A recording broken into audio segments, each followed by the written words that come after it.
Muy buenas tardes, bienvenidas, bienvenidos a este encuentro general de Club de Lectura de la Universidad de Málaga, porque en este caso se trata de eso, aunque en esta ocasión hemos venido por el interés demostrado por el profesor Agustín Rivera, al que voy a presentar ahora, presidente, porque él no se puede presentar a sí mismo. Yo soy Pepo Pérez, el vicerrector adjunto de Cultura. Por si no lo sabéis, a alguien le interesa, el vicerrector de Cultura está muy cerca de la facultad, estamos aquí en el contenedor cultural, donde tenemos el servicio también de cultura previamente dicho. Y, antes de nada, que no se me olvide, tenemos aquí a Fernando Jiménez, que es técnico del Centro Andaluz de las Letras, porque esto es una actividad que se hace en colaboración con el Centro Andaluz de las Letras, que supongo que sabéis, lo localicé perfectamente, que está alojado en la Junta de Andalucía, a través de la Agencia de Instituciones Culturales de la Junta de Andalucía. Fernando, que ahora va a saludar. Y bueno, a nuestro invitado especial hoy, Antonio Soler, lo va a presentar Agustín, que le doy la bienvenida, por supuesto, estamos encantados de tenerle, pero como él no se puede presentar a Agustín, lo voy a presentar yo brevemente. Agustín, muchas de vosotros ya supongo lo conocéis porque es de vuestro centro, pero Agustín tiene un pasado previo antes de ser profesor, que ya lleva bastantes años, pero antes fue joven también, como todos nosotros, y él fue periodista en El Mundo, estuvo bastante años en El Mundo, incluso de corresponsal internacional, que si no me equivoco estuviste en Tokio más de un año, por ejemplo. Después ha estado trabajando en El Confidencial y luego, bueno, es profesor contratado doctor de esta facultad, de la Facultad de Ciencias de la Comunicación, desde 2009. Y por último, quería mencionar, porque él tiene un conocimiento bastante experto del asunto que nos trata hoy, porque podéis hablar de lo que queráis, pero el objeto principal sobre el que gira el encuentro, ya termino, es El Camino de los Ingleses, el libro uno de los más conocidos y más populares de Antonio Soler, y él lo conoce bastante bien porque él publicó un libro precisamente, escribió y publicó un libro sobre el proceso creativo de la película que adaptó en 2006, dirigida por Antonio Banderas, que adaptó la novela El Camino de los Ingleses, película homónima, el mismo título, que por cierto, termino ya y doy la palabra primero a Fernando y luego ya a Agustín, que va a presentar a Antonio Soler como Dios manda. Película que por cierto se va a proyectar en el Cine Albéniz con coloquio posterior, por supuesto, que va a contar con la presencia de Antonio Soler y Antonio Banderas el próximo viernes 20 de febrero a las 6 de la tarde en el Cine Albéniz. Sí, hoy lo hemos visto hoy que lo han anunciado. Bueno, Antonio lo sabía obviamente porque es interesado, pero yo lo he visto esta mañana y he tomado nota para comentarlo. Viernes 20 de febrero, este viernes a las 6 de la tarde se proyecta en el Cine Albéniz, ya sabéis dónde está, el Cine Municipal, que está allí en calle Alcazabilla. Hay una sesión especial conmemorativa, un poco, termino de verdad, ahora sí, que no me gusta extenderme, porque la película cumple 20 años y bueno, el libro un poquito más. Bueno, Fernando, te dejo un saludo, muchas gracias, por supuesto, de la colaboración, adelante. Pues nada, yo simplemente, bueno, como bien ha dicho Pepo, al que le agradezco que desde hace aproximadamente un año, ¿no? Un año y algo, estemos colaborando en un proyecto que, bueno, que prácticamente pionero, que es para el Centro Andaluz de las Letras, que es colaborar con las universidades. O sea, se pretende hacerlo con más universidades. Hemos empezado por la de Málaga, para desarrollar y apoyar los clubes de lectura, sobre todo con visitas de escritores y escritoras, ¿no? Ya ha pasado por este ciclo, pues María Meden, ha pasado Andrés Neumann y no sé si más, Raquel Taranilla. Y queremos continuar hoy queremos continuar con Antonio Soler y queremos continuar el futuro con más encuentros, o sea, que está atento.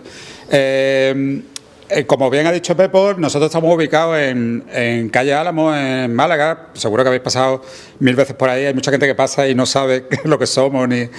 Nosotros somos un centro que trabaja para toda Andalucía. Es decir, el Centro de las Letras es una de las pocas instituciones culturales de la Junta de Andalucía que están ubicadas en Málaga y no están en Sevilla o en otras ciudades. No están en Sevilla, ¿no? Sobre todo en Sevilla.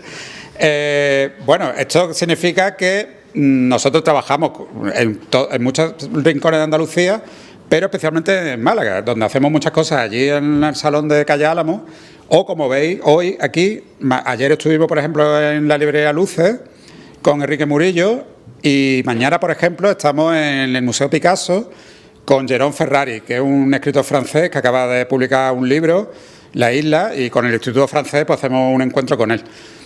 Para enterarse de todo esto, pues lo más práctico es o bien seguirnos por redes sociales, Instagram, etcétera. Lo que pasa es que, como digo, al ser una institución andaluza, pues vaya a haber información de muchos sitios que a lo mejor no os interesa tanto. Pero si queréis seguir específicamente las actividades de Málaga, podéis entrar a la newsletter, podéis entrar a nuestra página web y apuntaros a la newsletter. Ahí hay un botoncito que pone inscribirse o algo así.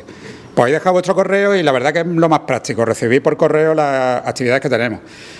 O bien pasaros un día por allí y rellenar un papelito con vuestros datos y recibir. Y bueno, simplemente, si pasáis algún día por allí, pues veréis carteles con cosas que hacemos, que ya digo que toda la semana tenemos, muchas veces tenemos hasta varias el mismo día. Permíteme un inciso, porque yo voy a muchas y son muy chulas, porque allí, solo en el Centro de las Letras, que aparte hacen otro espacio, como lo has dicho, pero en Calle Álamo, en el centro de Málaga, allí yo he ido a muchísimas charlas ahora que traen de todo tipo de autores y autoras y de nivel nacional y muy interesante. Así que luego me invita a algo. Pues ya está, yo he acabado ya porque voy a dejar paso a lo importante hoy, que es escuchar y agradecer mucho, en nombre también del centro, a Agustín Rivera y a Antonio Soler que se hayan apuntado a este proyecto. Y nada, yo os dejo ya en sus manos, pues, y agradeceros a vosotros también que estéis hoy aquí y que bueno, y animaros a que participéis, ¿no? Ya que preguntéis cosas y aprovechéis que Antonio Soler está aquí hoy. Así que muchas gracias. Muy bien. Pues muchas gracias Pepo, muchas gracias Fernando, por acoger esta iniciativa de este Club de Lectura de la Facultad de Ciencias de la Comunicación de la Universidad de Málaga y poder organizar este encuentro con Antonio Soler y el Camino de los Ingleses. Gracias también al decanato de la facultad y a los miembros de este Club de Lectura por la acogida y por la asistencia. Antonio Soler es sin duda de los novelistas más prestigiosos españoles de los últimos 30 años y el novelista literario, sin ninguna discusión, de mayor proyección de esta ciudad y de Andalucía. Muchas de sus novelas están localizadas aquí, pero también hay en Canadá y también hay en otros sitios del mundo. Pero las que son aquí no son novelas localistas ni costumbristas. ¿Por qué hay que escribir del ensanche de Barcelona o de la Gran Vía de Madrid? Es lo que Soler se ha preguntado muchas veces. El territorio Soler, esa zona a caballo entre la calle Martínez Maldonado, Eugenio Gros, por esa zona, es una zona que hace bastantes décadas era una zona fronteriza de la ciudad, ahora céntrica, y lo mismo puede haber un chino, incluso un japonés. Pero entonces, Soler se acuerda, en Málaga no había disparidad de gentes, ni las calles estaban algunas asfaltadas, y había motocarros, descampados, incluso lecherías con vacas. La gente se conocía y era una ciudad peligrosa, el trapicheo, pero también con ganas de vivir. He aquí una ciudad feliz.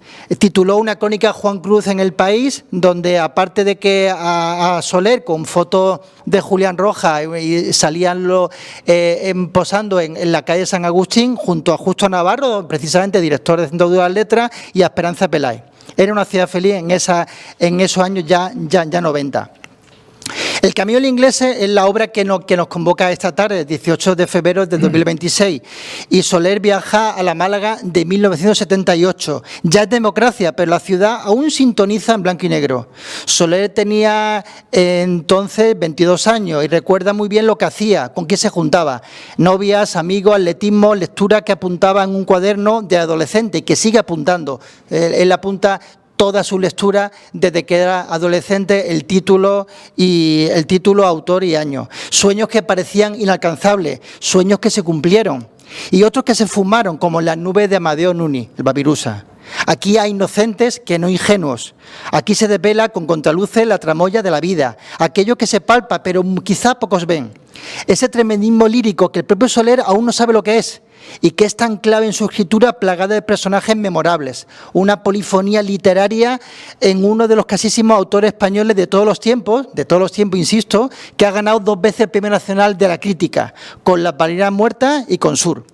El Camino del Inglés, que llevó al cine Antonio Banderas, luego hablaremos de los peliculeros, es el sacramento de la amistad. Esa etapa que viaja desde los 14 o los 15 hasta los 25 y que considera incluso muchos expertos que es la crucial de la vida, de todos nosotros, aunque tengamos 20 o aunque tengamos 60. Antonio, bienvenido al Club de Lectura y gracias por aceptar la invitación. Yo voy a lanzar una primera pregunta general y luego, por supuesto, lo que quiero que participe el mayor número de gente posible con vuestras preguntas. Antonio, empezaste a escribir esta novela, sus primeros comienzos en Sintra, en Portugal, y luego en Monnoir, en Flandes. ¿Te acuerdas de aquellos momentos, de cómo empiezas a trazar el camino de los ingleses? Bueno, hola, buenas tardes. Me sumo a las gratitudes y a los agradecimientos a la universidad, por supuesto, Pepo, a Fernando en nombre del CAL y, por supuesto, a Agustín y a vosotros por estar aquí. Sí, me acuerdo.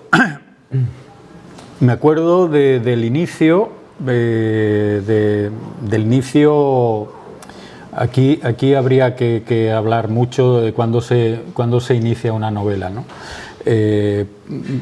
Yo creo que cada autor tiene su propio código, su propia fórmula para escribir y que además no siempre es repetitiva, es decir, que en un mismo autor no siempre se dan esos mismos códigos, no siempre se repiten las mismas fórmulas, sino que cada novela llega a veces por un camino distinto. El momento en el que empecé a redactar la novela, yo ahí distinguiría cuándo se empieza a escribir, cuándo se empieza a teclear, ¿no? Porque hay autores que tienen una imagen, una idea y empiezan a escribir persiguiendo esa primera pulsión, a ver hasta dónde los llevan. Y hay muy buenos autores que siguen ese camino. Yo no hago eso. Yo le voy dando vueltas mentalmente antes de empezar a escribir, antes de empezar a concretar esas ideas. Yo no sé si es por vagancia, porque muchas veces eso lleva a un callejón sin salida y hay que dar marcha atrás, desandar el camino, tirar lo que se ha escrito. Entonces yo prefiero hacerlo mentalmente, ahorro tinta y tiempo y empiezo a escribir cuando tengo una idea aproximada, bastante aproximada de lo que quiero. Entonces, meses antes de estar en Sintra, en Portugal, pues ya tenía una idea de lo que quería hacer y unas cuantas imágenes muy claras, algunas de ellas de mi propia memoria de cuando era joven, y la idea fundamental, más allá del argumento, estaba en intentar recuperar ese tiempo en el que la vida está todavía muy abierta, pero ya empiezan a perfilarse determinadas siluetas, determinados atisbos de por dónde pueden ir las cosas, ¿no? Un tiempo de desequilibrios, diría yo, ¿no? Sobre todo para gente que no quiere aferrarse a trayectorias más o menos establecidas, que era el caso de algunos de mis amigos, incluido yo mismo. Entonces sí, me acuerdo de estar en Sintra, en un hotel, y redactar el primer párrafo de la novela, que luego no es exactamente el que tuvo la novela en la edición definitiva, pero sí tenía algo que para mí es muy importante, tenía el tono, el tono no es el estilo. Yo creo que el estilo es la huella digital que tiene cada escritor. El tono es, si lo llevamos al plano musical, esa frase que va a imperar dentro de una sinfonía o dentro de una ópera, que la evoca continuamente. Y cuando acabé los 2-3 primeros párrafos, aproximadamente una página y pico de la novela, yo muy ufano, creo que era mi 7ª novela, dije, bueno, pues ya está, la tengo. Quedaban por delante meses de ánimo, desánimo, de montaña rusa, 350 páginas, pero tenía la sensación de haber atrapado el tono de la novela, y a partir de ahí, bueno, como más o menos tenía dibujado el argumento, se trataba de escribir ya de oída, más o menos, ¿no? Entonces sí me acuerdo de ese momento. Y la otra parte que has dicho, bueno, la mayor parte siguiente pues la escribí en Málaga, y luego, creo en la primavera de 2003 tuve una invitación para estar en una residencia para escritores europeos en el norte de Francia. Era una antigua casa de la familia de Marguerite Yourcenar, y estuve allí unos meses. Y prácticamente la segunda mitad de la novela la escribí allí. Y de allí viene el título, que algunas veces me han preguntado, porque Agustín lo ha mencionado, ha dicho que esto es una novela del sacramento de la amistad y tal. El título provisional que yo tenía para la novela era Sacramento, que luego empleé muchos años después en otra novela, precisamente por eso, porque en la novela está presente ese código de clan, de amistad que parece que va a ser insobornable y eterna, de chicos jóvenes, y que es una especie de sacramento laico, y también la pasión por la literatura en algunos de los personajes, en el protagonista principal, que sería el otro sacramento que el de la literatura. Pero allí en Mont-Noir estaba en una villa estupenda en lo alto de una colina con otros 2 o 3 escritores franceses, un apátrida ruso. Yo bajaba frecuentemente con el coche a un pueblecito cercano para hacer algunas compras, para ir a algún bar o algo de esto, y siempre veía una indicación que ponía Camino de los Ingleses en francés. Un día detuve el coche, anduve el sendero ese, que era unos 200 metros, y desembocaba en un pequeño jardín. Era Flandes, justo al lado de Normandía, por tanto territorio de combate muy duro en la Primera Guerra Mundial y también en la Segunda, y ese Camino de los Ingleses conducía a un pequeño, allí están los grandes cementerios, estos que se ven en las películas y tal, pero allí lo que había era un pequeño cementerio de soldados británicos, tanto de la Primera Guerra como de la Segunda Guerra Mundial. Y viendo las lápidas y tal, chicos de 20 años, de 21 años, de no sé qué y tal, pensé, estos son chicos como los de mi novela, con la vida por delante y que no fueron a ninguna parte. Y a partir de ahí cambié el título y la novela empezó a llamarse El Camino de los Ingleses. O sea que sí me acuerdo. Muy bien. Venga, ¿quién empieza? Por favor, quien quiera hablar, que levante la mano y se pasa al micro, ¿vale? No empecé a hablar pegados del micro, gracias. Son alumnos tuyos.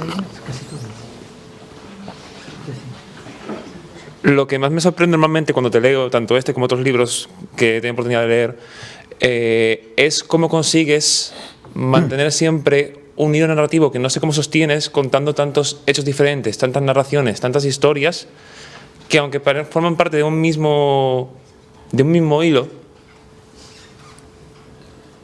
no sé cómo consigues sostenerlas sin, no sé explicarlo, sin perder el hilo principal de la historia. ¿Cómo consigues contar tanto centrándote en múltiples focos sin nunca perder ese hilo principal? He visto eso en muchos escritores, pero en el caso de, por ejemplo, este libro tuyo que hemos tenido oportunidad de leer este mes, es en el que más lo he notado. El cómo cuentas tantas historias sin apartarte nunca de ese hilo narrativo, que no sé ni cómo aguantas. Yo tampoco sé muy bien, pero bueno. Con un poco de esfuerzo, pues te invito, no es propaganda, a que leas Sur, porque aquí no he contado cuántos personajes, pero en Sur un amigo periodista tuvo la paciencia de contar los personajes y creo que salían 220. A mí siempre me ha interesado el personaje secundario y la cuestión coral, porque creo que esos son reflejos de la vida. Entonces, si yo estoy hablando del protagonista que llega a un bar y habla unas pocas palabras con el camarero, ese camarero no es solo el sintagma camarero, hay una persona detrás del camarero. Y a veces, con un par de pinceladas, le das vida también al camarero. Eso serían, pues, como digo, las novelas corales o las películas corales, ¿no? Entonces, hay un esfuerzo de concentración, de mantener, como tú dices, el eje principal, no perder nunca la arteria principal de la narración, pero sabiendo que hay capilares por todos sitios y que continuamente tienen que volver al núcleo y no marear al lector demasiado con ese ir y venir, sino que todo fluya del modo más fácil posible. Partiendo de que no soy corintellado, es decir, de que no hago la cosa más facilona del mundo, sino que yo supongo que los lectores son personas inteligentes que saben interpretar lo que una inteligencia media como la mía les está comunicando, ¿no? Y eso me parece interesante la pregunta, porque remite a uno de los trabajos fundamentales del escritor y que no siempre se explica y no se habla de ello, y es la memoria. Evidentemente, para escribir un libro hay varios tipos de memorias que trabajan simultáneamente. Es evidente la memoria del lenguaje, a la que tú recurres de continuo para plasmar las ideas que tienes, traducirlas al código cerrado de los 26, 27 signos, y con eso conformar a través del lenguaje el mundo que tú quieres crear. Ahí hay una memoria trabajando continuamente, como ahora está trabajando para mí a la hora de explicar. Y luego hay una memoria histórica o social, del modo que queramos decir. Es decir, si yo estoy trabajando en una novela que ocurre en 1978, 1980, yo sé qué coches había, aunque no aparezcan, pero sé cuál es el ambiente, sé que no puedo hablar de WhatsApp, ni que un chico vaya por la calle y llama a otro por teléfono, porque eso no ocurría. Hay una memoria también, como digo, en ese sentido histórica. Pero luego hay otra memoria que es la fundamental, creo yo. Bueno, la fundamental es la del lenguaje. Pero hay una memoria que tiene mucho que ver con la arquitectura de la novela, que es la propia memoria de la novela, de lo que tú llevas contado, porque tú puedes tener muy bien armada la historia en la cabeza, como digo, pero tienes que tener conciencia de qué información has dado al lector y cuánta te queda por dar, y con qué parte de lo que das el lector puede componer la historia.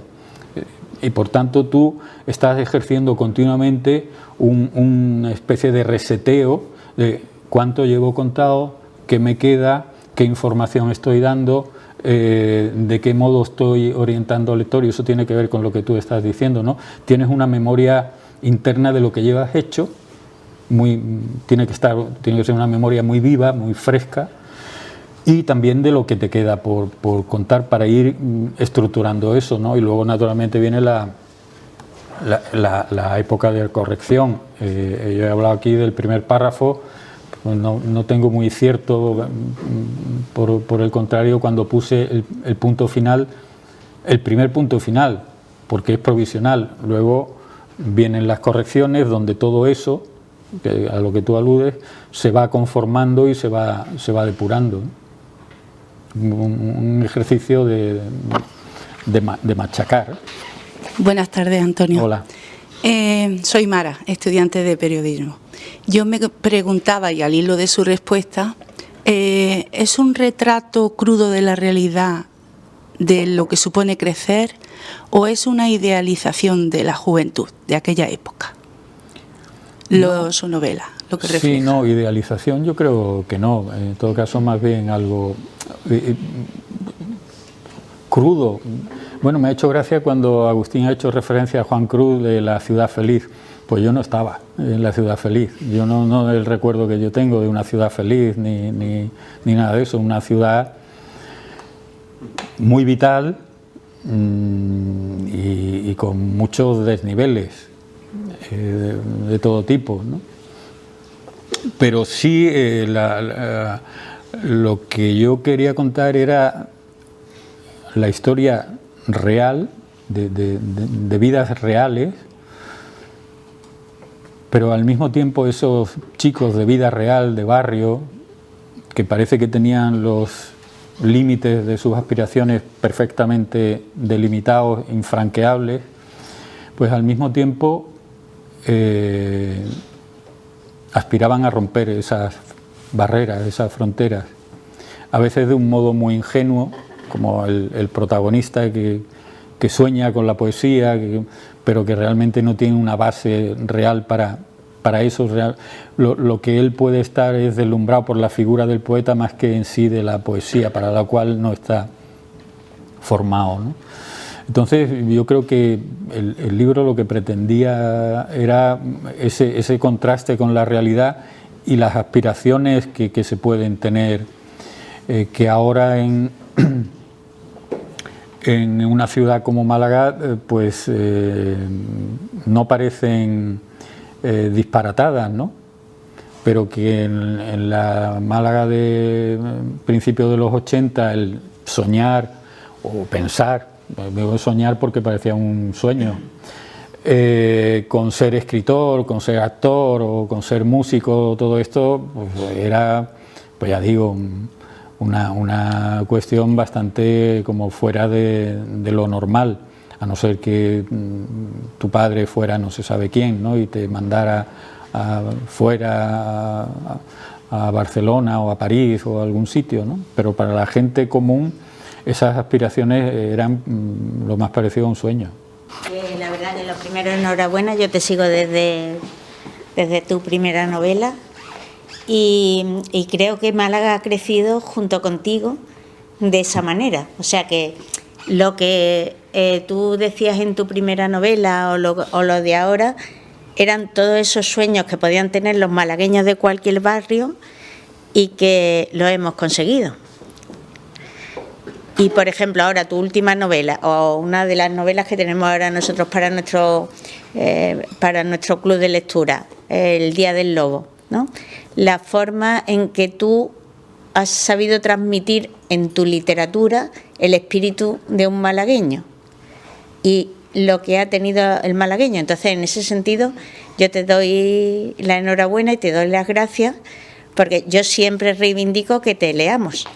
Muchas gracias. Bueno, yo recuerdo quizá la primera novela mía donde yo hablaba pues de la Málaga profunda, por llamarlo de algún modo, algo de esto.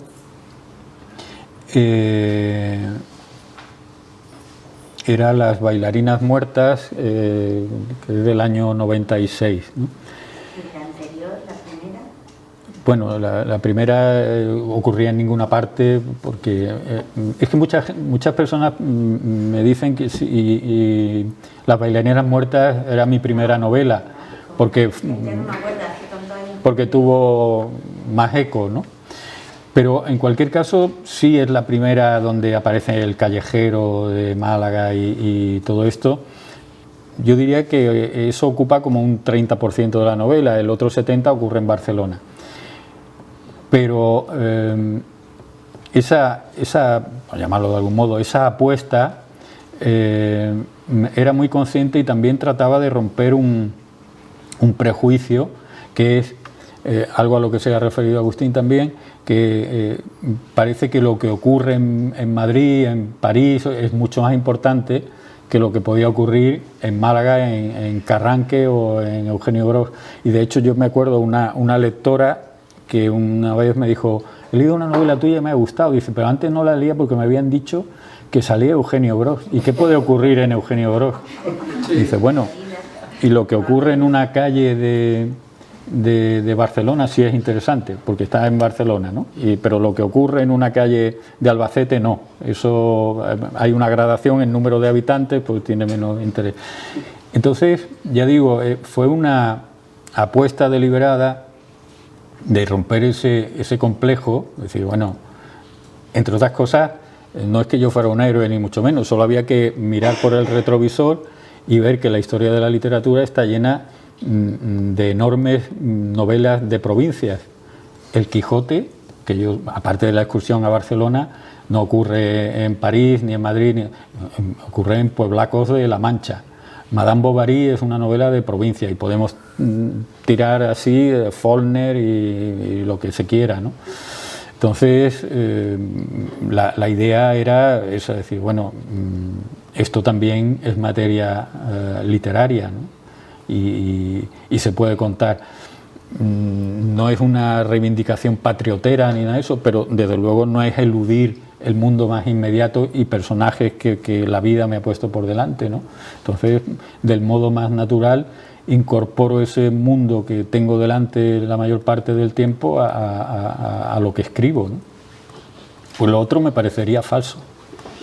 Buenas tardes, maestro. Jonathan Montoya, estudiante de periodismo y redactor de Radio Málaga. Le quería preguntar, nuestra Málaga ha cambiado mucho desde la época que retrata en el camino de los ingleses. ¿Qué ciudad cree que estamos construyendo hoy? Y ¿cómo es, qué le entusiasma o qué le perturba de esa transformación? Y sobre todo, a título personal como malagueño, ¿hacia dónde tiene que avanzar o proyectar esa Málaga que tenemos como gran ciudad que es? Gracias. Pues, bueno, pues gracias, pero no sé. Quizá algún candidato político podría dar aquí un meeting o algo de eso. Málaga, sí, naturalmente que es una ciudad completamente distinta en todo. La transformación es evidente. Yo creo que cualquier ciudad de hace 40 años, cualquier ciudad española a día de hoy, ha cambiado de un modo tremendo, pero en Málaga eso es radical. En Málaga no sé a qué potencia se eleva eso. También Agustín ha hecho referencia a esta cuestión, pero yo recuerdo en esa época que yo vivía en la calle Martínez Maldonado, que vi a un negro andando, podía ser el año 78, 79, 80, y yo dije, ¿dónde va? Evidentemente no es una cuestión racista ni nada de eso, sino es la extrañeza de que algo tan ajeno pudiera estar en un barrio de Málaga, porque cuando alguien veía a un japonés por la calle decía, es un chino. Era una ciudad muy provinciana en ese sentido, a pesar del puerto, de ser una ciudad abierta al mundo en otros aspectos, pero nada de cosmopolitismo en el día a día, ¿no? Entonces la transformación me parece brutal en el aspecto cultural. Ya he dicho antes, era un páramo, un erial, por tanto todo lo que ha venido después, o casi todo, pues bienvenido sea, ¿no? El Centro Andaluz de las Letras, los museos, el no sé qué, el que haya días en Málaga que haya que elegir a qué actividad cultural puedes ir, porque las dos o las tres son interesantes, eso era un milagro. Pero también hay una factura debajo de todo eso, ¿no? Que es, bajo mi punto de vista, una ciudad despersonalizada, entregada en mucha parte al visitante en perjuicio del malagueño, y con a veces una tendencia demasiado evidente al folclore, incluso al folclore cultural, ¿no? Pero esa es mi visión personal, y lo que hay que hacer, yo voy a seguir escribiendo, pero con eso poco voy a arreglar yo el mundo concreto de la ciudad, ¿no? Mi espacio es otro. Hola, buenas tardes. Hola. Gracias por estar aquí. Y bueno, yo es la cuarta vez que ya leo tu libro y cada vez que lo leo... ¿Como una penitencia? No. Cada vez que lo leo es más enriquecedor. Yo recuerdo en 2005, cuando salió que lo leí, y yo trabajaba por Martínez Maldonado. Entonces yo veía allí un enano, veía el Rey Pelé, veía el ajo rojo y decía, oh, madre mía, si es que Málaga está aquí, no es Tumacondo, ¿no? Bueno. Y bueno, luego ya después le hicimos un encuentro en Archidona, también en el Festival de Cine, también leímos la novela, vimos la película y fue muy enriquecedor. Pero lo que me llama mucho la atención ahora en esta última lectura es que te veo que hay guiños a 100 años de soledad, lo de los jazmines, a 100 años de soledad, en los jazmines, el olor de los jazmines de Úrsula, de la casa de Úrsula, no. No es una novela que me guste. No, pues yo le he encontrado como la musicalidad, sí. Me lo han dicho alguna vez. La riqueza del lenguaje, la riqueza de los personajes, ¿no? El lugar como Málaga es un personaje más, ¿no? Las calles de ese barrio, ¿no? Carrán, que, en fin. Y luego lo de los personajes me ha llamado mucho la atención, los nombres, ¿no? Y que tenga a uno de los personajes de Tubera es un lujo, ¿no? Los nombres de los personajes, tengo curiosidad, ¿están basados en personas o tú los has cambiado? Porque son los apodos, los nombres, tiene una riqueza. No, bueno, lo de García Márquez, no, pues, hombre, hay un interés por el lenguaje y todo esto, pero no, y jazmines no tengo yo que pensar en Colombia para hablar de jazmines, ¿no? No, los personajes, algunos de ellos están sacados del recuerdo, de la realidad. Quizá diría yo que casi todos los que están extraídos de la realidad tienen el nombre cambiado porque no... Bueno, pero son personajes secundarios, o Agustín, que son como guiños a los amigos, ¿no? Pero no... creo recordar, me pierdo un poco ya, pero sí había un tipo al que le llamaban Paco Frontón, porque tenía una frente muy extraña, muy cuadrada, y es cierto también que su padre andaba con esa lotería ilegal que en Málaga se llamaba La Rápida, y entraba y salía de la cárcel y todo esto, pero cuando salía de la cárcel vivían todos muy bien, y entonces me acordé de él, de La Gorda de la Cala, que también estaba sacada de la realidad, y cosas de este tipo. Pero en general, en esta novela, como en casi todo, yo creo que hay una fusión entre la memoria, la realidad y la imaginación. Entonces hay personajes que por delante son real y por la espalda completamente ficción, ¿no? Es una mezcla muy habitual en los novelistas, ¿no? El coger gente de la realidad, meterlos en una coctelera con la imaginación y a ver qué sale, ¿no? ¿Esto realmente amplifica la voz? Porque yo te escucho perfectamente a ti. ¿Cómo? ¿Esto amplifica la voz realmente? Es que yo creo que no amplifica, yo creo que puedo... El juguete. No se amplifica, es para que se grabe. Vale, perdón. Bueno, en primer lugar, me alegro de haber, escrito a Agustín y haberme apuntado al club de lectura, porque yo hacía años que no leía literatura. Leía cuando Miguelito Dávila y esta gente es cuando yo leía en los años 70, en fin, cuando tenía 14, 15, 16, 17, 20 años.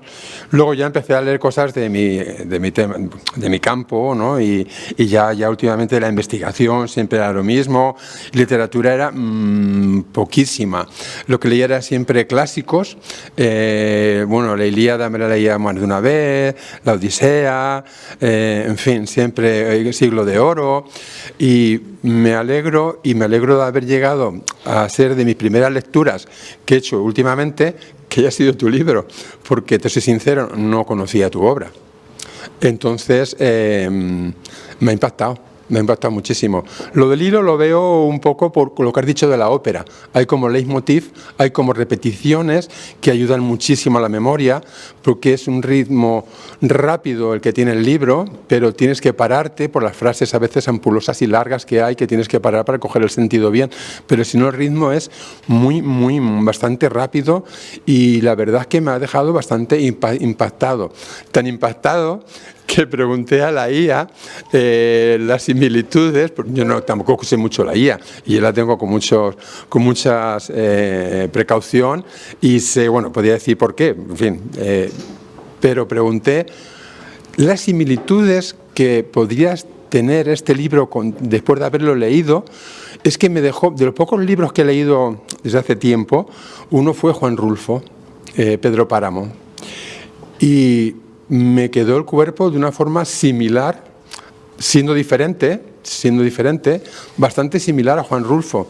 Indagué un poco y efectivamente hay algunos paralelismos, quitando quizás el lenguaje que se emplea, el tipo de giros, la estructura sintáctica, semántica, pero básicamente había bastantes similitudes, y la verdad es que me alegro muchísimo de haber leído este libro, de haberte conocido a través de este club de lectura, y me ha gustado mucho. Me ha impactado, la verdad que me ha gustado mucho. He hecho un parón en las cosas que tenía que hacer, digo, me lo leo, y me lo he leído y estoy muy contento, muy contento, y te doy las gracias. Pues muchas gracias. ¿Y la IA hizo conexión con Rulfo? Sí, hizo conexión, dijo, mira, he leído este libro, tal, pero no hice la conexión directa. Primero pregunté por ti. Luego la segunda pregunta fue por Juan Rulfo. Y luego un tercer grado. Y luego la tercera pregunta fue, es que he leído esta obra, encuentro paralelismos, y sí había paralelismos en algunos aspectos, ¿no? No es igual, no hablan los muertos. No, para mí es un honor, pero vamos... No hablan los muertos, no pero, le veo, pero la sí. sensación del cuerpo que me quedó fue de impacto bastante fuerte, me gustó. De todo modo, yo he hablado aquí, creo que mucho más de lo que Rulfo habló en público en toda su vida. Ya. Pues además que fue el único y acabó. No abría la boca. Nada, dijo eso y se acabó. Pero pero de hablar, además. Ya. Contaban que eran prodigiosos los encuentros de Rulfo y Juan Carlos Onetti, porque podían pasar 25 minutos y uno decía sí. No. Y otros 15 minutos después el otro decía quizá. Puede ser. Bueno, me alegro mucho, ¿vale? Muchas gracias. Bueno, me pongo de pie. En primer lugar, muchas gracias, está siendo un placer escucharle. Y yo quería, porque leí una entrevista donde mencionaba que si no se hubiese dedicado a la escritura, le habría gustado dedicarse a la astrofísica, a la paleoantropología, y quería saber cómo hasta ese punto, esa devoción que tiene por la evolución humana, cómo se puede ver reflejada en la pérdida de inocencia en su libro. Muy complicado. No, más que una pasión, yo no sé astrofísica, ni algunos libros sí he leído del inicio del ser humano y todo esto, ¿no? Pero lo decía como curiosidad a determinada altura de la vida. La pregunta recurrente es, ¿pero esto qué es? Aunque en mí no tuve que esperar mucho para hacerme esa pregunta. Es una pregunta que yo me empecé a hacer en cuanto tuve uso de razón. De hecho, yo pensaba que era un poco tarado, pero esto no es una pose, esto es real, porque no me enteraba de nada. Quiero decir, no me enteraba de qué era la existencia, de quiénes eran esos que decían mis padres, no sé qué decía. Bueno, pero ¿realmente esto qué es? ¿Dónde estoy? ¿De dónde vengo? Me hacía preguntas filosóficas, pero la sensación que yo tenía es que todo el mundo estaba informado y que ese día yo no había ido a clase, no me enteraba. Entonces, yo creo que eso me hizo estar muy alerta. Cuando tú te sientes débil, estás muy alerta. Y eso me ha acompañado, yo diría que casi toda mi vida, hasta que luego ya me enteré de que nadie se enteraba de nada y que lo que pasa es que todo el mundo, pues nada, adelante y se acabó, ¿no? Entonces, ya digo, en esa entrevista que me acuerdo, hablaba de esos elementos como preguntas esenciales. Y la pérdida de la inocencia. Yo, del mismo modo que antes decía que no creía que Málaga era una ciudad feliz, porque había muchos desgraciados y por tanto no podía ser una ciudad feliz, o sería para algunos, lo mismo que ahora. Ahora para más gente feliz, porque el nivel de vida ha subido, ¿no? Pero del mismo modo que no pensaba, digo, que Málaga fuera una ciudad feliz, yo tampoco he tenido la sensación de la infancia como un espacio feliz, ni mucho menos. Pero una cuestión personal, porque para otra gente lo puede ser. Pero no he creído nunca en la inocencia de los niños, por ejemplo. Los niños no son inocentes, pueden ser ingenuos, pero los niños tienen la cara B también, desde muy pequeños. No son ángeles. Los niños le meten el dedo en el ojo a su hermanito si se descuidan, cada uno con las armas que tiene. Cuando crecemos, las armas se van complicando.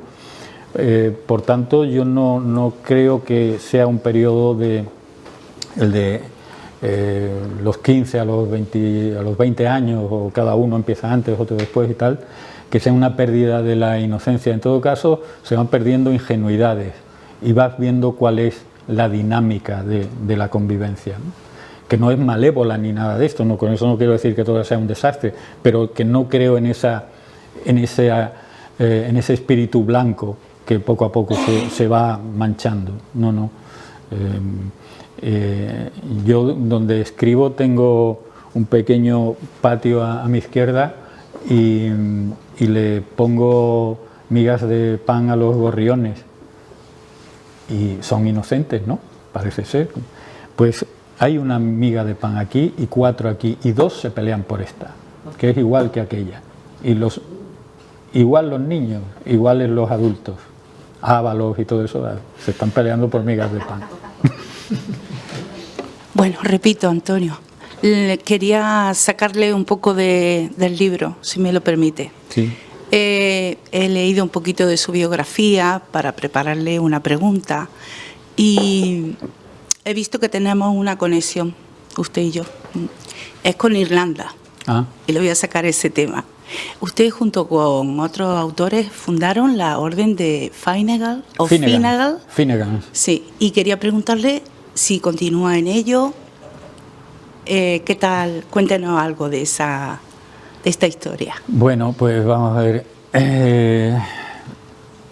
Quizá en el año 2006, 2007, algo así, pues un amigo escritor, Eduardo Lago, que es un estudioso de la obra de James Joyce, de Ulises, nos propuso al que entonces era nuestro editor, Malcolm Otero, viajar a Dublín el día 16 de junio, que es cuando se celebra el Bloomsday, es decir, el día en el que transcurre Ulises de Joyce, ¿no? No pudimos ir, no me acuerdo qué pasó. En 2008 fuimos los tres, más Jordi Soler, es un escritor mexicano que vive en Barcelona, y Enrique Vilamatas. Y los 5, por instigación de Eduardo Lago, que ya lo apuntaba en su primera novela, que fue también Premio Nadal, quiso que fundáramos una orden literaria. Entonces, en un pub que se llamaba el pub Finnegan, y por eso el nombre de la orden, porque todo el mundo piensa James Joyce, su última novela es Finnegan's Wake, y parece que era, era por el pub, y ya eso indica por dónde va la orden en parte, ¿no? Entonces, en unos posavasos redactamos todas las ordenanzas de la orden, y continuamente había amenazas de expulsión. Si no vienes no sé qué, serás expulsado, si no sé tal. Había un compromiso de ir cada 16 de junio a Irlanda y se dijo, bueno, salvo causa mayor, Y dijo, ¿qué es causa mayor? ¿Muere tu padre? No, eso no es causa mayor. Tal, cosas de este tipo, ¿no? Y había prohibición de hablar bien de la obra de un determinado escritor español. Se declaró enemigo, de modo un poco arbitrario, pues bueno, pues enemigo. Y nos comprometimos, como digo, a ir cada año, y en los años siguientes yo me opuse, pero así fue desde el principio, ingresaba un nuevo escritor, y aquello se nos desmandó un poco, y llegó un punto en el que hubo determinadas controversias y ya no viajamos a Dublín, aunque cada año de vez en cuando decimos tenemos que ir y tal, pero estuvimos yendo muchos años.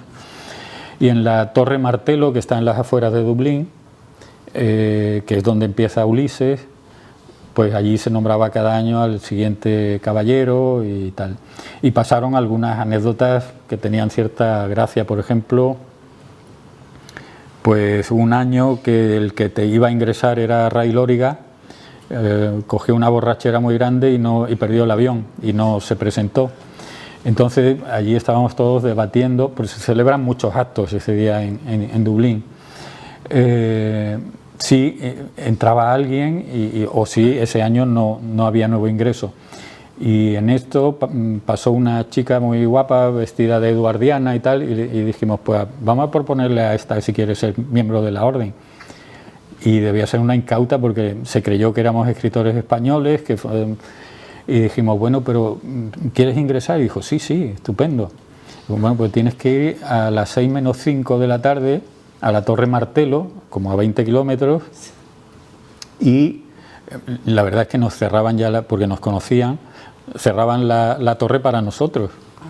Entonces, pues a las 6 menos 10 estábamos allí esperando, un día lluvioso, tremendo y tal, y uno de la orden, Malcolm Otero, el editor, dijo, si esta viene, yo me baño, porque está la torre al borde del mar, y como no va a venir, pero a las 6 menos 8 minutos se oyen los tacones, aparece, el otro se baña, y a ella la hicimos miembro de la orden. Y ese año había ido Juan Cruz, el periodista y escritor, para escribir un reportaje de qué hacíamos en Dublín, que era lo de la orden del Finnegan, y él se tuvo que ir al aeropuerto mientras estábamos cenando. Entonces llamó por teléfono y, entre otras preguntas, dijo, ¿quién ha ingresado este año?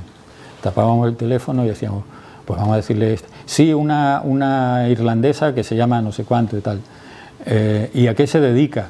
Decíamos, y nos había dicho ella que era profesora, pero decíamos, hombre, a lo que le pega a Joyce es que come los riñones y tal, es que sea carnicera. Y dijimos, es carnicera, y no sé cuánto y tal. Al día siguiente, una página entera en El País, apareció una foto nuestra y decía, ingresa en la orden del Finnegan una bella carnicera de Dublín, no sé cuánto y tal. Eso, ahora me meten en la cárcel. Bueno, ¿por bella Hombre, o por...? ella, ¿no? Bueno, pues eso es el periodismo. Otra cosa de periodista. Otro año fue un periodista de La Razón para lo mismo. Una de las cosas que hacíamos, que no está en el Ulises, es que paseábamos antes de iniciar toda nuestra jornada por el cementerio, que es un cementerio como de Drácula y tal, y en la puerta, no hay que olvidar, está el pub más antiguo de Dublín, donde dicen las mejores pintas de la ciudad. Entonces vino con nosotros en el recorrido el periodista de La Razón, y de pronto uno de la orden le detectó un pin aquí que ponía Ruiz Zafón, y dijimos, ¿esto qué es? ¿Tú que vienes a insultarnos aquí? Pero no, es que me lo regaló. Hombre, el colmo es que te lo hubieras comprado. No, pero tal, quítate eso de inmediato. Sí. Le hicimos que se lo quitara, había un entierro y tuvo que ir el pobre a echar aquello en la tumba. Y en penitencia él nos preguntó lo mismo que Juan Cruz, ¿quién va a ingresar el año que viene y tal? Y le dijimos, María Dolores de Cospedal. Entonces él se fue al hotel a escribir la crónica diciendo que iba a ingresar María Dolores de Cospedal, y el debate de la orden era, ¿le decimos que es mentira o no? No, y otro decía, que lo publique, que se joda y tal. Al final lo llamamos Y ya he enviado la crónica a Madrid y no sé cuánto, tal. Bueno, pues retírala, ¿no? Esa era la orden del Finnegan. Vale. Pero sigue, uno de los preceptos era que tienes que poner en tu currículum que pertenece a la orden, pero como no vamos, yo hablé con, el primer año que dejamos de ir, hablé con Vilamatas y con Jordi y les dije, hay que seguir poniendo, y me dijeron sí. Y Vilamatas me dijo, yo voy a poner que pertenezco a la convulsa orden del Finnegan. Y dije, pues te lo copio. Bueno, un saludo a la decana, que ha aparecido, Bella, a la decana de la Facultad de Ciencias de la Comunicación. Muchas gracias por alojarnos hoy, por supuesto. Bueno, Antonio, yo lo primero te quiero dar las gracias porque, no sé, me ha gustado todos los libros que me he leído tuyos. No todos, como un día Agustín me preguntó, pero bueno, te tengo que decir que mi preferido es el de la noche. No sé, me pareció corto, intenso, directo y divertido, aunque fuera demasiado fuerte. Y nada, te quería hablar sobre concretamente la parte de uno de los libros que más me ha gustado, el final del Camino de los Ingleses. No sé si son 15 páginas lo que abarca, depende de la edición, entiendo, que es como, no sé, una mezcla de una gran cantidad de situaciones que se van dando, ¿no? Una escritura también en cierto modo caótica, que a mí la verdad es que me gusta, nunca me ha disgustado el experimentalismo ni me parece que sea complejo. Y no sé, quería preguntarte por cómo es ese proceso de escritura, si lo escribes de una tajada o si lo escribes en varias veces, cuántas veces le tienes que dar una vuelta para que eso cobre sentido y no tengas unas digresiones que te lleven por un lado por otro. Y luego también una pregunta personal, porque no, yo soy profe de lengua y yo a veces a los niños les digo, si queréis leer experimentalismo que esté bien, lee Antonio Soler. Y no sé si lo estoy diciendo bien o no, si tú te consideras experimentalista, si yo te puedo meter dentro de la parte experimentalista. Entiendo que ya me has pasado de vuelta y más refinado, no a lo Luis Martín Santos, pero bueno, que un poco por preguntarte a ti y saberlo de primera mano, ¿no? Sí, bueno, el modo de escribir, esa parte final de la novela es algo que a mí siempre me había interesado, decir, lo simultáneo, ¿no? La simultaneidad de acciones y cómo transcurren paralelamente nuestras vidas con la de gente que tenemos muy cerca. Algo había intentado ya en Las bailarinas muertas, en la parte final hay un poco de eso, ¿no? Aquí hay más, y antes he mencionado la novela Sur, es entera así, es la historia de una ciudad, de vidas paralelas y contadas del modo más simultáneo posible, dentro de lo que la literatura permite hacer con esto, ¿no? Es un poco intentar mostrar la polifonía de voces de la realidad, porque todos estamos centrados en nosotros mismos, somos los protagonistas máximos de nuestra vida y tal, pero lo mismo ocurre con todos los demás. Entonces es una idea de abarcar, antes hablaba de las novelas corales, de abarcar ese protagonismo múltiple, por llamarlo de algún modo, ¿no? Claro, la novela Sur tiene aproximadamente unas 500 páginas, no se puede escribir de un tirón, ¿no? Pero lo que sí me preocupaba mucho, y antes hablaba de eso, es tomar el pulso de esa tensión y llevarla a lo largo de varios meses, ¿no? Que dentro de mí no decayera esa voz interna que al lector le puede dar la sensación de que está escrito todo de un modo apresurado, porque todo está ocurriendo a la vez. En El Camino de los Ingleses no recuerdo qué número de páginas son, pero son las suficientes como para tampoco haberlas escrito en un día. Pero sí es cierto que esa escritura la hago de un modo muy rápido, muy veloz. Y tanto en Las bailarinas muertas como en esta están al final. Y yo creo que no es casual, porque cuando empiezo a escribir una novela, como antes decía, voy a la búsqueda del tono, el lenguaje se va engrasando, la maquinaria del lenguaje, por muy clara que tenga la idea, el argumento que quiero contar, pero la maquinaria del lenguaje no está lo suficientemente engrasada. Cuando ya estoy en el tramo final, todo eso se va deslizando, para bien o para mal, pero ya está muy encauzado y me permite escribir a mucha velocidad, a mucha. Entonces, no es, evidentemente no creo en la escritura automática, pero sí en ese dejarte llevar por una conexión rápida entre tu idea y la expresión verbal. No sé si me explico, sí. ¿No? Entonces, puede estar hecho en varios días, pero yo lo que siempre hago es, antes de empezar a escribir, el leer lo de los 2 últimos días para conectar y continuar de un modo más o menos fluido. Procuro no acabar nunca la jornada de trabajo en un final de capítulo, ni nada de esto, sino dejar como flecos, hilos sueltos que sean fáciles de retomar al día siguiente, ¿no? Y en estos pasajes mucho más, ¿no?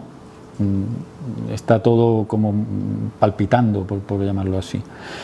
Eso por un lado. Y lo otro que decías de experimental, pues no lo sé. Antes hablaba de una determinada exigencia con el lector. No son exigencias infranqueables ni grandes muros que el lector tenga que saltar, pero tampoco darlo todo mascado como si el lector padeciera alguna enfermedad mental, ¿no? Sino suponer una determinada inteligencia del lector y una determinada sensibilidad. Asumiendo dentro de este concepto algunos hallazgos de las vanguardias, claro, sí, no ignorándolo, pero tampoco ignorando, por ejemplo, a Cervantes, ¿no? Siempre es difícil decir cuáles son tus influencias y todo esto. Yo recuerdo cuando me lo preguntaban, has mencionado La Noche, yo soy muy partidario también de La Noche, que la escribí con 20 y tantos años, ¿no? Me preguntaban cuáles son tus influencias y no sabía muy bien qué contestar, pero porque no tenía ni tengo un tótem, un autor que me haya iluminado el camino, sino son muchos, y unos me han enseñado una cosa, otros otra, y al final es una amalgama de influencias. Yo he estado de jurado en el Premio Nadal 6 años o 5, no me acuerdo. En el Premio Primavera llevo como 27 años, en otros premios, y ahí llega mucha novela de poca calidad también, y también aprendes lo que no tienes que hacer. Parece una tontería, no es una butada, pero estás viendo muchas veces determinadas ingenuidades, ¿no? Gente que confunde la literatura con el confesionario, por ejemplo. Tiene una gran preocupación porque se ha divorciado, porque ha muerto alguien y tal, y piensa que allí lo va a echar todo, y puede que sea una descarga interesante desde un punto de vista psicológico, pero la literatura precisa de bastante más malicia que eso, ¿no? Y de una técnica donde toda esa flora pasional esté más o menos manipulada. Es así, para que sea mucho más efectiva, para que tenga un mayor alcance, ¿no? Porque lo otro es común. Cuando lees una novela de ese tipo, ya sabes lo que es de antemano, no te descubre nada. Yo creo que la literatura te tiene que descubrir alguna puerta, algún resquicio que tú antes has vislumbrado, pero al que no le has puesto cara, ¿no? No sé si te contesto lo suficiente. Sí. Antonio, ¿crees que, en mi opinión, está como muy sobrevalorada la escritura no en castellano? Yo en nuestro club de lectura siempre intento que leamos literatura en castellano, porque entre otras cosas las traducciones te alejan mucho de lo que realmente el autor te está transmitiendo. ¿Crees que en España estamos dejando como un poco de lado a los escritores en lengua castellana frente a otros tipos de escritores, a otros escritores buenísimos, yo no digo que no, en otros idiomas? No. ¿No lo has notado? No especialmente, no. No. A ver, lo que ocurre siempre en esto de las traducciones, todo es un tanto caprichoso. A veces hay autores aquí que tienen un éxito y nos parecen que son los principales de su país y no es tanto, ¿no? Pero bueno, eso es una cuestión más editorial, comercial o del tipo que sea, o periodística, que real. Lo que sí hay de un tiempo a esta parte, hay mucho esmero con las traducciones. Digo de un tiempo a esta parte, hablo de 2 o 3 décadas, ¿no? Hubo un tiempo en el que las traducciones no eran demasiado buenas, o por ejemplo todos los rusos clásicos llegaban traducidos del francés, porque había pocos traductores directos del ruso. Pero todo eso un poco caprichoso. Yo creo que hay una cierta lógica entre lo que se traduce y el público en castellano. España sí es cierto que es de los países donde más se traduce, cosa que no ocurre, por ejemplo, en el mundo anglosajón, que casi se piensa que son autosuficientes. Pero ya digo, no hay un olvido. Lo que sí hay, pero eso ha ocurrido siempre, son pues determinadas modas, determinados favoritismos a determinadas posiciones, a determinados géneros literarios y de todo tipo. Eso sí, y ahí lo que interviene es el mercado, el interés editorial, que muchas veces se confunde con el puramente literario, pero eso es así y siempre ha sido así y hay que convivir con eso. Lo triste es que muchas veces confunden al lector, porque con una misma editorial, un mismo sello, pues te viene un bestseller de muy baja calidad, camuflado de gran literatura y de no sé qué y tal, al lado de algo que sí es buena literatura, ¿no? Y el lector pues tiene que ingeniárselas para ir distinguiendo que el grano de la paja, ¿no? Yo te quería preguntar, Antonio, bueno, sobre el tema cinematográfico. ¿Cómo fue la versión de la película El cameo del inglés? Recuerdo que Antonio fue el guionista único, que es raro muchas veces en producciones de ficción española que un novelista luego escriba el guión de su propia novela. Un poco que cuentes un poco el proceso creativo de cuando acabó la novela y cuando ya empezaste a hacer el guión. Gracias. Bueno, ¿qué te voy a contar? Pues surgió todo muy poco después de publicarse el libro, de una llamada de Antonio Banderas diciendo que quería adaptar la novela, que se reconocía en parte de esto que hablamos antes, ¿no? de chicos jóvenes que quieren romper el cerco que parece que la sociedad, la vida, la geografía incluso le ha puesto, y que tienen idea de ser creativos en determinados ámbitos. Él lo vivió como algo suyo, se identificó con la lectura y quedamos en vernos y yo le dije que estupendo, que hablara con mi agente y que se le cedían los derechos, y él me dijo, no, pero tú tienes que escribir el guión. Y yo le dije, no, otra vez, esto es como volver a la mili, ¿no? Otra vez, ya lo he hecho. Y él en malagueño me trajinó, en el buen sentido, ¿no? Me convenció, me dijo, esto es un proyecto que va más allá de lo profesional, tiene que ver con nosotros, con quienes éramos. También está implicado Antonio Melibeo, que era productor y luego fue el músico de la banda original de la película y tal, vamos a contar nuestra juventud y se la vamos a contar a los jóvenes malagueños de ahora, y, en fin, que yo salí de allí diciendo, bueno, lo pienso, otra llamada y finalmente pues acepté escribir el guión y con una condición, me dijo, porque él sabía que yo había hecho guiones para televisión, es decir, me dijo, tú conoces el medio, no te estoy pidiendo un imposible ni nada de esto.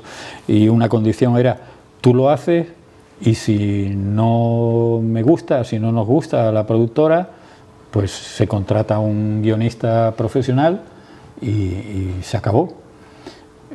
Cuando le envié el guión, pues se puso eufórico, me dijo, ni tocarlo, es perfecto, lo vamos a hacer y no sé cuánto y tal.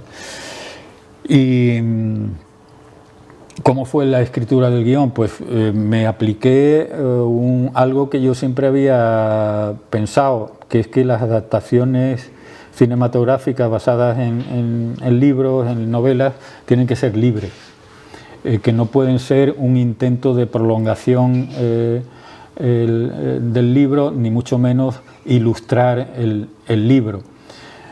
Hay algo un ejemplo que creo que hará fácil entender esto.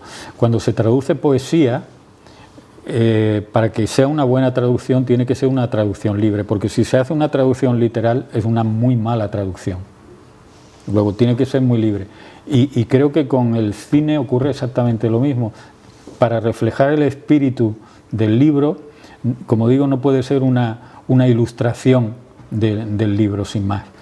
Aparte que la película duraría 25 horas, ¿no? Sino que hay que desechar cosas, a lo mejor introducir cosas nuevas, pensar completamente en cine y no pensar nunca en literatura. El lenguaje es completamente distinto, no tiene nada que ver. Todo lo que se pueda contar a través de imágenes se tiene que contar a través de imágenes. Lo que tú referías antes del tramo final, en la película, no sé si son 20 minutos o así, está todo contado sin una sola palabra, solo imágenes y música. Entonces, ya digo, me apliqué a que fuera una adaptación libre. Cogí la novela y subrayé unas partes, arranqué otras hojas, otras páginas que no iban a servir para nada, me quedé con ese esquema y a partir de ahí pues escribir un guión para que hubiera una película de 1 hora 40 aproximadamente, 1 hora 40 minutos, una cosa así, y que fuera abarcable, con una producción que no costara más de 5 o 6 millones de euros. De todos tus libros, que son muchos y con muchos variados, ¿no? ¿Cuál recomendarías? ¿Cuál es tu preferido? Pues determinada, ¿a quién recomendaría? Depende de a qué persona fuese. Para un club de lectura. Pues depende de qué club de lectura, no es capaz, ¿eh? No, porque depende mucho, pues, para empezar le preguntaría, si es un club de lectura, ¿qué libros habéis leído en el club de lectura? Y por ahí me guiaría en el grado de dificultad o de exigencia, ¿no? ¿Cómo? La universidad, que se supone que son chavales. Bueno, eso son suposiciones. No, pero digo que para un club de lectura se supone también que pueden tener un determinado gusto. Yo me encuentro buenos lectores que, por ejemplo, no me importa mojarme, no es que les gusta Leonardo Padura. Pues a mí me parece un espanto, pero es completamente legítimo, ¿no? Entonces, si le gusta eso, pues no le voy a recomendar algo muy opuesto, ¿no? Dependería del gusto. Si creo que tienen un nivel y quieren de verdad leer, pues, y largo, pues Sur, a lo mejor. Pero es que yo creo que no hay una gran oscilación de propuesta literaria de un libro mío a otro, pero si les interesa la historia reciente o algo de esto, pues a lo mejor Apóstoles y Asesinos, que es un libro híbrido entre la historia y la literatura. para empezar, era un libro de historia, porque el propio Paul Preston lo pone en la bibliografía como libro de historia, pero la editorial lo vende como novela, y creo que con razón, por la creación del lenguaje más que por otra cosa, ¿no? Y pues a lo mejor a otro pues le recomendaría La noche, a lo mejor a otro le recomendaría La noche no, porque no se encuentra muy bien, digo muy fácilmente, y a otro pues a lo mejor Las bailarinas muertas, pero ya digo, depende. Y a lo mejor depende del momento que No, que estaban diciendo Sacramento, ¿no? Estaban comentando mis compañeros de leer Sacramento. Pues estupendo. Digo, no, pero si tú me aconsejabas otro. Sí, no reniego. No. Solo hay una novela de la que no reniego, pero que tendría que volver a leer porque no me acuerdo de nada, que la escribí en el año 92 y se publicó en una editorial muy extraña de Sevilla, aunque luego la recuperó Plaza y Janés, y la quiero volver a leer por la política que estoy siguiendo con Galaxia, que es ir recuperando libros que no se encuentran. Y ahí tengo duda porque es que no me acuerdo. ¿Será la que era la térmica? ¿Qué? ¿Es la térmica que se desarrollaba en la térmica? No. En la térmica yo no he desarrollado nada, que yo sepa. ¿Modelo de pasión? Modelo de pasión. Esa fue la primera. Bueno, la primera sería La noche, porque es una novela corta, y esa sería la segunda. En Inglaterra hay un premio a las segundas novelas, y creo que está muy bien ese premio porque la primera... ¿Cómo? Que yo me enganché contigo en Modelo de pasión. Micro, perdón, el micro, que si no se graba, ¿vale? Nada, Sí. digo que yo me enganché con Soler en Modelo de pasión. Pues, y ahora en mi club hace de tiempo. lectura he recomendado El Día del Lobo, porque creo que los niños además no saben historia de Málaga y actual. No sé si me he equivocado. ¿Qué club de lectura es? El de medicina. Vale. No te has equivocado en absoluto, está muy bien. Porque Sure es un poco duro para el Sí, por eso, ¿ves? Pues eso. Pero no, hablo de los premios a la segunda novela porque la primera la escribes con toda la prudencia del mundo, nadie espera nada de ti, estás ahí solo, sin ninguna responsabilidad. Y la segunda tiene, aunque sea pocas, pero ya unas miradas sobre ti, y además cometes la tontería de pensar que sabes hacerlo. Y no. Cada libro es distinto, y lo que has aprendido de uno, hombre, siempre en general has aprendido algo, ¿no? Pero cada uno va por un camino y hay que estar muy atento. Entonces, yo creo que esa novela hice como 9 versiones, me volví loco, creo que es la novela que más tiempo he tardado, y al final son 150 páginas, ¿no? A mí, con permiso, Agustín, me gustaría preguntar alguna cosilla, tengo mucha curiosidad. Bueno, antes que se me olvide, pues si no se me olvida, recuerdo de Vicente Luis Mora, porque esta mañana me lo he encontrado en la cafetería y me llegaría, pero es que tiene clase, está dando clase ahora mismo. Pues se lo devuelve. Sí, yo se lo diré, pero saludo afectuoso. Una cosa que me interesa mucho, porque ha salido, la has tocado, pero si eres tan amable, me gustaría que lo desarrollara, de tu proceso creativo y de tu jornada habitual, una jornada ideal, que no tienes que ir a un club de lectura como hoy, cómo te pone, eso a mí me interesa. Y luego, la otra cuestión era lo del tema, que también, si quieres desarrollarlo, que me parece muy interesante. Bueno, yo soy profesor en Bellas Artes, y eso lo trato mucho, insisto mucho a mis estudiantes, el tema de que hablen de aquello que sepan, aunque evidentemente eso no implica que sea solo, pero, y ahí voy a lo de la Málaga, porque claro, cuando tú eso lo abordas en tus libros, no se había tratado mucho literatura, o no de luego como por ejemplo, en libros recientes sí ha proliferado. Estoy pensando ahora mismo, pues se me ocurren 2 ejemplos, lo de Miguel Ángel Oeste con Arena y alguno previo, con Pedregalejo, todo esto, y el último de Juan Francisco Ferrer ya no es en Providence, ya empieza en el Atabal, toda la hija de la casa de mi padre. Entonces, a ver si eres tan amable. Sí, bueno, en eso sí fui precursor, pero a lo mejor con Ferrer no mucho, por edad, pero ya digo, por concepto, ¿no? Lo que decías de la cocina literaria. No, cuando estoy escribiendo novelas sigo una pauta más o menos parecida, que no tiene ningún misterio, que es escribir por las mañanas, después de ver la prensa así y tal.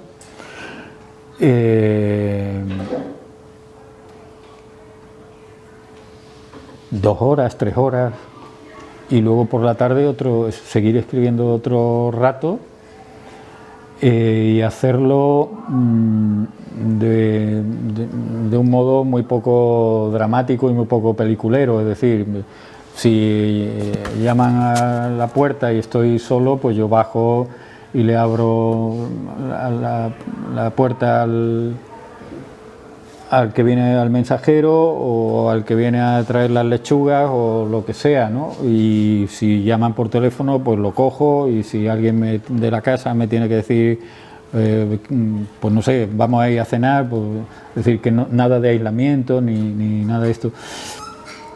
Sí tengo una facilidad, que es la de entrar y salir rápido de lo que estoy haciendo. Es decir, no necesito. Tengo un buen amigo novelista, muy bueno, pero que él dice que el día que sale a la ciudad, ese día no escribe. Y yo a veces, esta cosa típica de dice, bueno, tengo 15 minutos de aquí a que me esperan, tal. Por ejemplo, antes de venir aquí, en vez de salir a las 5, salgo a las 5:15, en esos 15 minutos puedo escribir. Me meto, no escribo, pero corrijo un poco lo que he hecho, escribo 10 líneas, 15, van al saco. Y ese es ese es todo el misterio. ¿Para la estructura te hace escaleta, esquema y demás, o no? Nada, tengo esos cuadernos amarillos americanos, siempre tengo la manía de usarlos, y me hago un ligero esquema, pero a veces, por ejemplo, con Sur, que esos 200 y pico personajes, traté de hacerlo, pero no salía, porque necesitaba, y yo no soy de esos de las películas que van poniendo papeles ni nada de eso. Entonces lo que hice fue, como decía antes, un ejercicio de concentración y de memoria, decir, bueno, tengo que tener esto bien amarrado en la cabeza y tenerlo 8 o 10 meses bien sujeto, ¿no? Pero no, ese cuaderno más bien es como la red del trapecista, ¿no? Algo que te da un poco de seguridad, pero que está ahí. Y una vez que acabo la primera versión, pues volver a revisar y volver a revisar, y las partes que no me convencen, volver sobre ellas y ya está. La Málaga literaria. Sí, bueno, es lo que antes decía, ¿no? Ante ese complejo de decir, bueno, mejor escribir de Madrid porque la cosa parece más universal, y no digamos ya si los personajes viven en Providence o en Nueva York o no sé qué tal, pero al final estás escribiendo Ulises, la novela de Joyce, es la historia de un oficinista medio fracasado, cornudo, y está contando la epopeya del hombre moderno. Kafka no está hablando de superhéroes, está hablando de gente muy corriente que tiene fantasmas interiores muy potentes. Es el héroe moderno, o el antihéroe, como lo queramos llamar, ¿no? Y hablar de lo que conoces, evidentemente. Ha hecho referencia ella al Día del Lobo y la guerra civil y tal. Cuando yo he escrito ese libro yo no me he documentado, porque sí, ¿no? Y porque de joven, cuando se abrió la censura y se pudo leer historia de un modo ya libre, y con autores que llegaban hispanistas que llegaban de fuera y tal, pues por curiosidad leí mucho sobre la Segunda República, sobre la guerra y tal. Entonces, cuando he escrito un par de libros que tienen que ver con eso, pues no he ido a documentarme, porque eran cosas como tú bien dices, escribir de lo que se sabe. Sí lo hice con Apóstoles y Asesinos, porque conocía algo sobre la vida de un anarquista, Salvador Seguí, el Noir del Sucre, y cuando quise ampliar, me encontré con todo un mundo, y además todo un mundo tremendamente novelesco. Scotland Yard metida en la Barcelona de la Primera Guerra Mundial, una señora que sale todas las mañanas de su casa con el capacho de la compra, pero en vez de llevar acelgas, lo que lleva son 2 bombas que coloca en otros. En fin, me encontré con un mundo completamente disparatado, ¿no? Y ahí sí que hice una investigación de más o menos un año. Pero normalmente sí escribo de lo que conozco. Y finalmente escribes de tu mundo, tratando de que sea una conexión con el mundo de los demás. Muy bien, no sé si hay alguna última pregunta. Yo creo que ya podríamos. Perdón. No sé si hay alguna última pregunta. Yo creo que podríamos acabar aquí. Si os parece, le parece a Pepe, a Fernando, le parece a Antonio. ¿Vale? Y pues nada, muchísimas gracias a todos por asistir a este Club de Lectura del Centro de Letras de la Universidad de Málaga, y gracias también al equipo del decanato que representado por Bella Palomo, y sobre todo muchas gracias a Antonio Soler. Muchas gracias. Gracias, Agustín.